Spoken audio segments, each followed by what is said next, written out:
Depuis la rentrée scolaire 2020, le service politique de la ville et son élu en charge ont réuni différentes associations alésiennes afin de les faire se rencontrer, se découvrir, se connaître et surtout s'unir.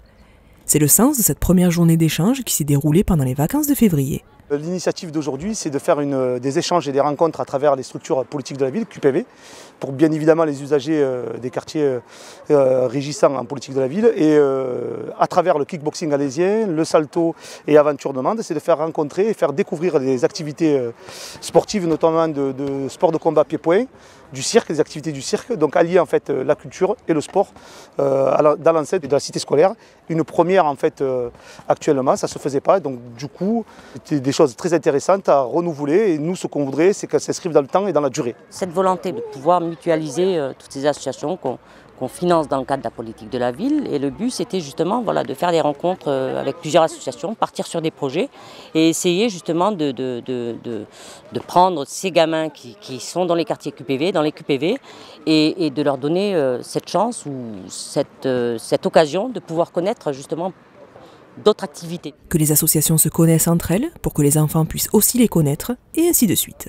Le but de la politique de la ville, c'est d'amener en fait à mutualiser, à faire en sorte que les actions ne restent pas dans leur carcan à eux, de leur habitude. Il faut qu'ils se développent et qu'ils s'ouvrent vers l'extérieur. C'est le plus important. Amener nos jeunes à aller voir l'extérieur. Il faut qu'ils découvrent une palette multiculturelle d'activités. On est là pour qui? Pour les enfants.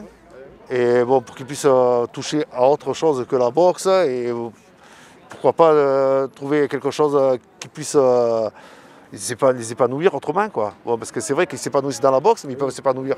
Il y a du théâtre, il y a de la musique, ça peut être plein d'activités. Et tous sont d'accord pour partir sur ce truc-là, hein, parce qu'ils se disent qu'après tout, ils ne se connaissent pas assez, il n'y a pas assez de rencontres, il n'y a pas assez de...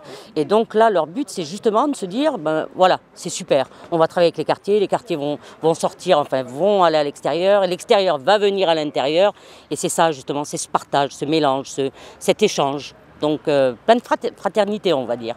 Donc c'est super. Et je pense que ce fonctionnement-là pourra donner que du bénéfice pour tout le monde, pour les gamins et pour les associations.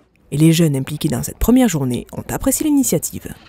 J'aurais jamais découvert de moi-même cette association Salto ou même l'association de monsieur, boxing. Je ne savais même pas. Et en plus, ça peut être super parce qu'on a des enfants qui découvriront jamais par eux-mêmes en fait. Et en faisant ça, là, on les amène sur le terrain et ils vont être encore plus motivés à le faire. Donc c'est cool. Mais je trouve que c'est super, surtout pour nos jeunes qui habitent ici, qui n'ont pas l'habitude de faire des activités comme le cirque par exemple.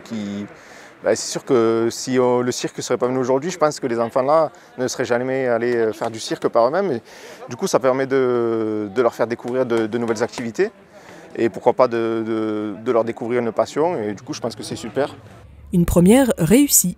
Malgré la crise sanitaire qui freine quelque peu ce genre d'action, les services restent à l'écoute et fourmillent de projets pour l'avenir.